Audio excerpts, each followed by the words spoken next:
Hello guys, and welcome to a short update from me here at the GG Festival in Denmark Winter 2016. You can see some of it going on behind me, a massive Danish computer, like a LAN party for loads of gamers.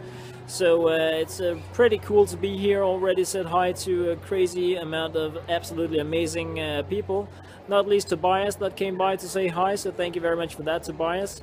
So in this video here I'm pretty much just showing you guys a bit of the scenery going on here, and then I'm expecting, because there have been like some introductional speeches and stuff like that going on in Danish, and I kind of just caught that stuff on my iPhone.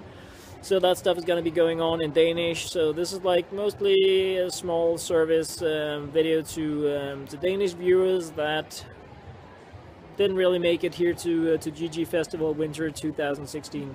As always guys, thank you very much for watching. So guys, this may be very hard to see, but down below me is an ocean of computer screens, loads of gamers. I do believe we are 800 gamers in here to GG Festival 2016 Winter. We are pretty much in disco land, loads of LED lights going on, loads of absolutely amazing computer equipment with the different kinds of chroma, rainbow, crazy pants colors, and as you can see the entire scenery here is covered in LED strips and the likes. Besides having this massive computer land down there, we have arcade machines pretty much surrounding the entire arena here in Ballerup Super Arena it is called, and yeah, we have stands from Shock Gaming over here showcasing I'm not really sure if it's like an Oculus Rift thing, and they have some kind of bonus wheel that you can spin. Sådan der. Tak for det. Vi er sindssygt glade for, at der er så mange af jer, der er dukket op, og hvis I har lagt mærke til det, så har vi støvsuget lidt og sat lidt lys op og gjort det lidt hyggeligt. Det synes vi også, at I synes, det er blevet. Og det er jo sådan så, at nu begynder vi jo stille og roligt at lukke op for alle tingene. Der mangler lidt hist, der mangler lidt pist, men vi er næsten ready to go. Og det her, det er jo sådan noget, man er mange om at lave. Det kommer måske som overraskelse, vi har en pokkersmasse frivillige, og vi har en hel masse inde på Gonzo. Og det er ikke kun mig, der render og laver det, og det står der Agent Martin deroppe. Og så er der nogle rigtig vigtige mennesker, som I nok kender, som er med til at gøre GG Festival. Og det vender jeg sådan lige tilbage til. Først så skal jeg komme med noget rigtig kedeligt, og noget, det starter man altid med. Det ene jeg skal sige, det er, at I må please lade være med at gå op af de stejle sider, hvor der ligger tæppe, fordi man kan simpelthen glide ned og så dør. Så bag faktisk lige derovre, der har vi jo vores Rocket Battle Stations, hvor vi kører noget Rainbow Six. Der kører nogle forskellige turneringer, de er til fri afbenyttelse, og det er næsten all the time, så det er bare op og overfalde dem. Shark Gaming har sat nogle fantastiske computer, Rocket er kommet med noget fantastisk hardware, og så er der nogle gode Rainbow Six spil på fra Ubisoft, og så er alle glade, tænker jeg. Ja! Meget glade til Sydlandet. Så her kl. 8, det er om cirka 20 minutter, så starter vi vores CSGO-turnering, for dem der er interesseret i det. Må ikke, der er nogle stykker der. Klokken 20, for dem der ikke skal spille CSGO, så er der en lille Ask Me Session med Robin Samse. Det var sat med lavt. Så er der en lille Ask Me Session med Robin som foregår i lokalet lige heroppe. Der skal nok stå en glad person i en lyserød t-shirt og sige, det er her det foregår. Det er lidt efter første mølle, fordi vi har altså ikke plads til 800 mennesker inde i det lille bitte lokale. Og når vi nu er ved dem, så sagde jeg jo tidligere, at der er en masse, som er med til at gøre festivalen. Det er jo nogle af de fantastiske YouTubere, som er i Gonzo. Og nogle af dem, som I så kan se kl.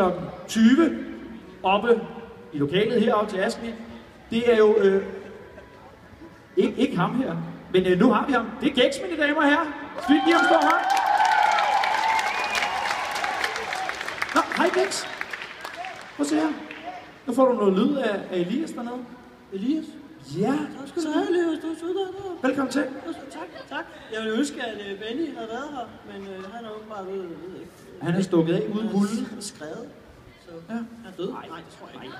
Nej, han er ikke død. Han er død. Gex, hvad skal du lave den her weekend? Jeg skal gå lidt rundt og hygge med folk, som jeg plejer. Ja, så du kommer til at gå rundt uden det rum. Ja, klart. Ja, 3 mennesker, ja. Hvad? Det er faktisk fordi, at hvis man går i sådan nogle sko der i 3 dage, ikke, så bliver man ret varm.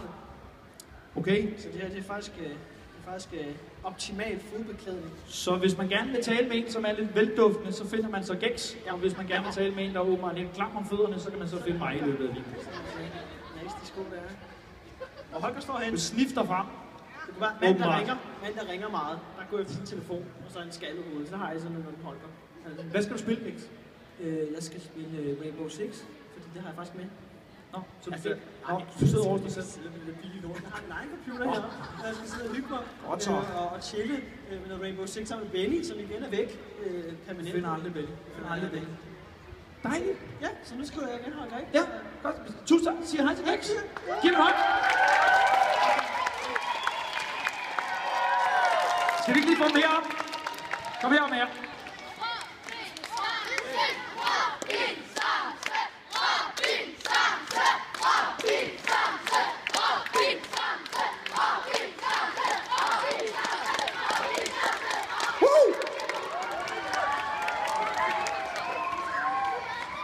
Hej. Halløj. Hej. Halløj. Velkommen til. Og I har lige været nede. Hvad var det, I var nede at lave? Vi står og kiggede på det her. Det var meget hyggeligt. Ej, du var nede og lave total service, ved jeg. Ja. Ja, det var sådan lidt, når man har søskende med, jo, så ender man jo lige pludselig med at blive lidt tjener, når det er mig, der har bilnøglen. Så du var pænt med nede og aflevere sodavand, var det så? Ja, så var jeg lidt sød at aflevere nogen for dem. Jamen se, det kan altså godt lade sig gøre at få en stor stjerne til at aflevere sodavand. Man skal bare lige være i familie. Nå, hvad skal I lave i løbet af weekenden? Altså, udover at om kvarter skal I sidde deroppe, hvad skal I ellers lave? Jamen, vi skal faktisk bare sidde og hygge os lidt, fordi det er væk. Det plejer at gå masser af tid lidt med at hygge. Halløj. No. Det er fordi, jeg har tænkt på noget, ikke? Hvis nu vi lavede en kanal sammen. Jeg lytter. Den kunne hedde, altså bare Holger Samse. Holger Samse. Ja. Det, nej, jeg tænker bare. Jeg siger bare, overvej det. Og lige. Man kunne også godt lave det til Holger Ro Samse. Den er jeg med på. Vil I gerne have sådan en kanal?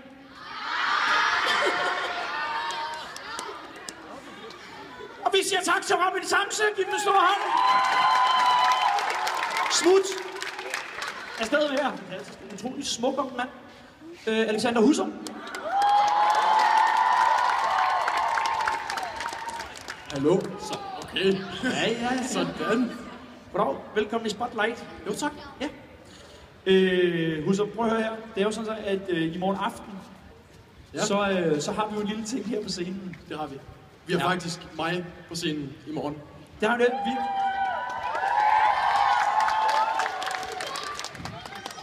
Vi har simpelthen en ilddåb. Vi har vores awardshow i morgen, og hvor du for allerførste gang skal være vært på noget. Det skal nok gå galt. Det tænker jeg også. Ja. Men bare lige hurtigt. Kunne du forestille dig, at vi eventuelt lavede en kanal sammen? Hvis jeg skulle lave en kanal nu, så skulle det være Lusum, tror jeg. Lusum. Det lyder tæt på loser, bliver jeg nødt til at sige. Okay, godt så. Prøv at høre, og Husum er hele dagen i morgen, og i morgen så får vi lov til at se fuldstændig give den kejlegas op på den store scene. Giv ham en kæmpe stor hånd.